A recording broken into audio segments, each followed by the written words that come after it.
Hello, people. This is host Indo Skranti once again back with another new What If? What if our boy, one and only Deku Midoriya, aka Deku, was Mob Psycho Part 2? Yeah! So, in the last What If, what happened was our boy Deku, like Aizawa Sensei, he's gonna take care of Deku because Deku is super powerful. He has super powerful psychic ability. It's just his combat, hand-to-hand combat sucks. So Aizawa is gonna take care of that, and also along with that,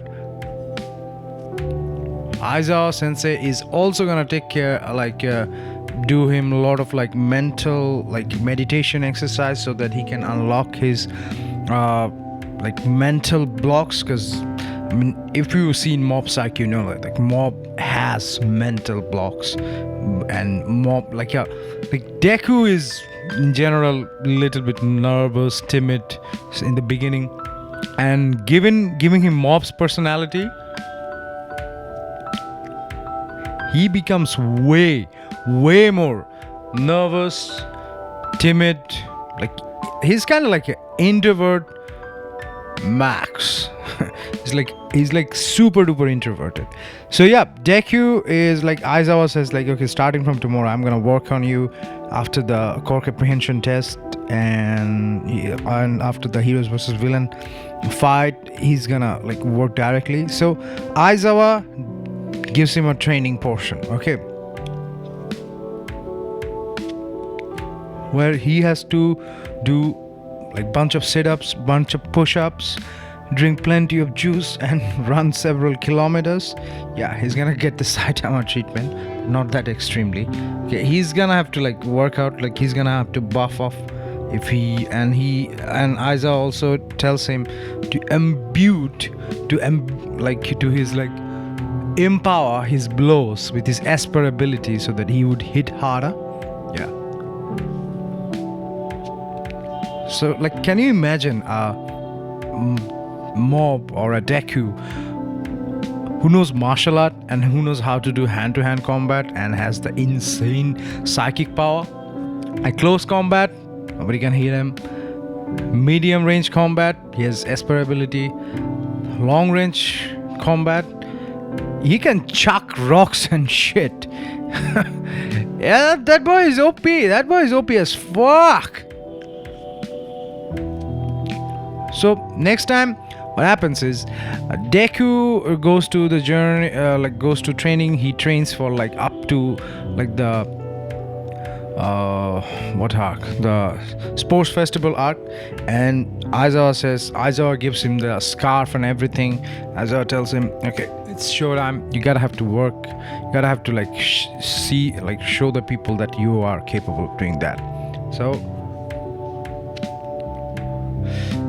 Deku wins the race. No, he doesn't win the race. He finishes the cavalry battle. Also, he got selected. His first opponent is Shinji, and what happens is Shinji asked him, so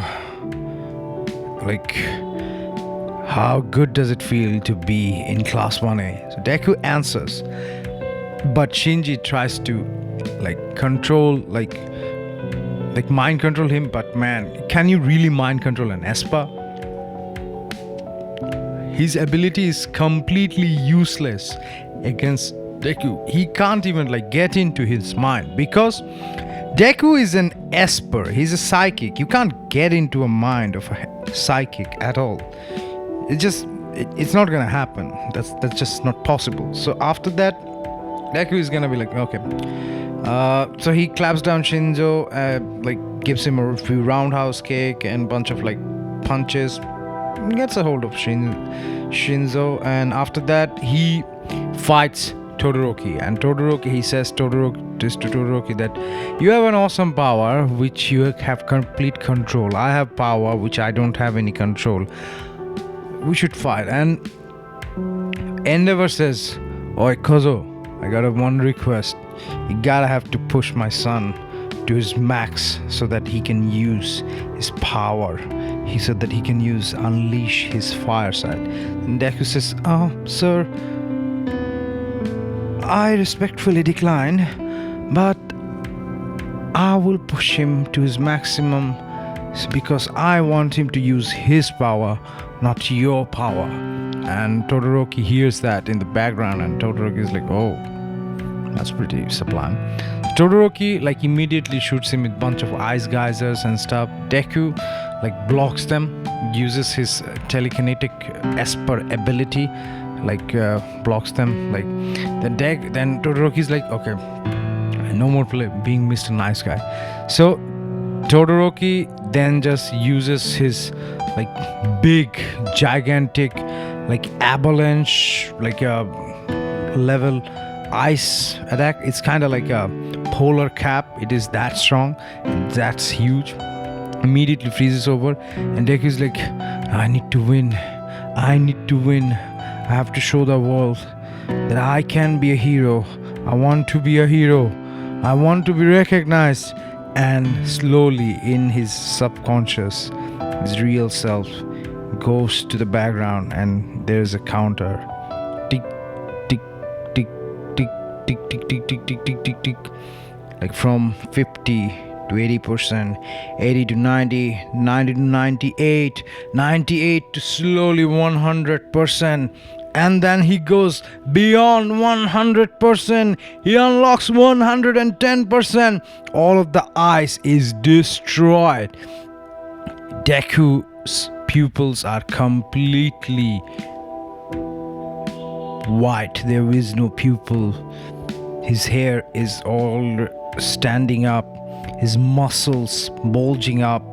His shirt flew off.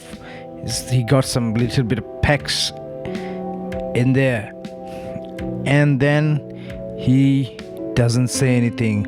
All he does, he immediately goes and punches Todoroki hard. Todoroki dodges this, and he forcefully uses his fire to dodge it, and he unleashes his complete maximum fire attack, prominence burn plus ultra. Deku stands there. He takes it all in, and President Mike says, "It seems young Todoroki wins." And Deku just then slowly a burst of energy flows down. All the fire is flowing, and Deku's hair is even more spikier. It's flowing in the air upward like a burning flame. And Deku says, "I won't lose." With a wailing sound, then Deku unleashes his might again. Todoroki uses his both fire and ice side at the same time with maximum output. Maximum outburst of flame, maximum outburst of ice. Cementos here is racking up 10 different walls, and Deku just completely bombards everything, destroys everything into particle there is nothing, no dust, no ice, no fire. Then Deku goes immediately to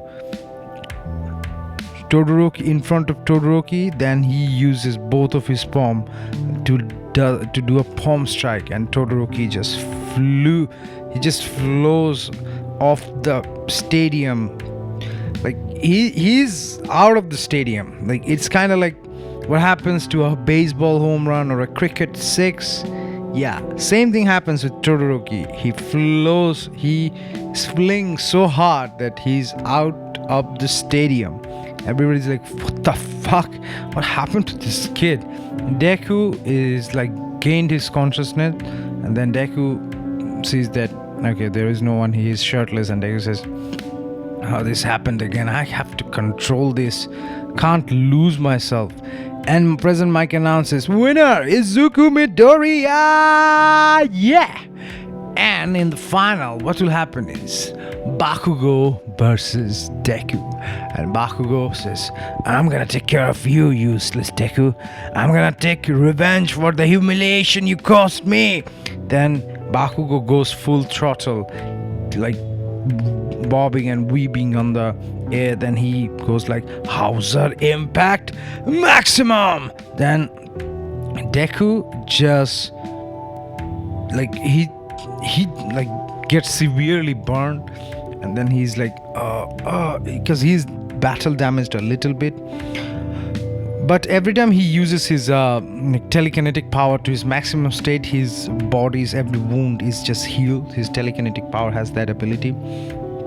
And Deku's like, okay, can't do that. Then Deku says, secret move, flotation. So Deku uses kinetic power on him, and then he is flying.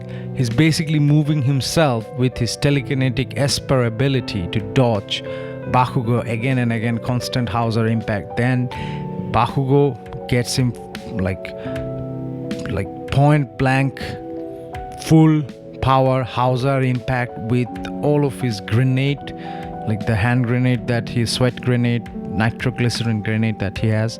He releases them in front of Deku, and Deku takes a big hit, and subconsciously again he creates like a ginormous vortex, like a big vortex sphere of his telekinetic energy. Nothing happens, kind of like what Aang did with Appa when he was inside the iceberg, but it's just like pure telekinetic power, and Deku is like inside of it. And then Deku just gets out of it, and Deku says, "No more bullying, Kachan." Then Deku just doesn't even touches him. He just like uses his palm strike, and Bakugo is like fling outside, and Deku wins the competition without being conscious. I know it's kind of weird, but he completely became conscious, and after that everybody's like, whoa, who is this kid? So I'm gonna introduce a new character here who is a telekinetic hero who has mind control power. I'm just gonna call him Mind Freak. Why not? Because it's a new character, it's a character made of me own, and he's gonna be the sensei of Deku. And after that there's like gonna be the hero internship arc, and the hero Mind Freak is gonna train Deku in the art of telekinetic ability. What an Esper has to be, and what a telepath has to be, and what a telekinetic, because Deku has Esper ability, he can like see a telekinetic path, and he can like manipulate mind and everything. Mind Freak is a telepath. He can control, he's a telepath and also a telekinetic hero. So both Shinzo and Deku is gonna work under him as a hero internship, as a understudy hero internship. And this is where I am gonna leave off of part 2. What if our boy, one and only Izuku Midoriya Deku